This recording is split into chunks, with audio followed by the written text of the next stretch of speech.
Welcome to Blizzard Fire. We hope this video helps fire up your solution. You start by opening a new Colab notebook and switching the runtime to GPU so training and inference run fast.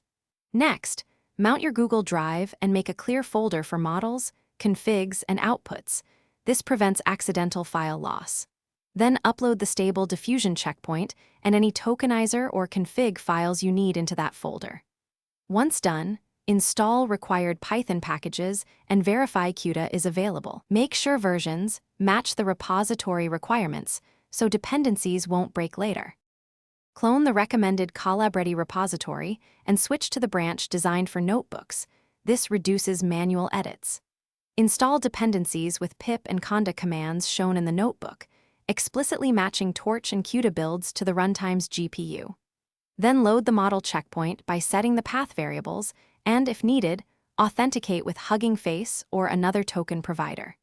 You should also prepare sampler and scheduler parameters. Doing this now avoids later mismatches and ensures reproducible outputs when you run inference.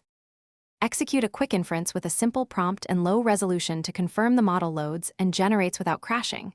This saves time and GPU minutes.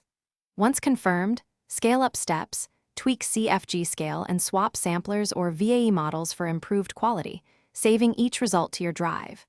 If you hit errors, first check CUDA and Torch compatibility, then clear GPU memory or restart the runtime, and verify checkpoint paths and token auth.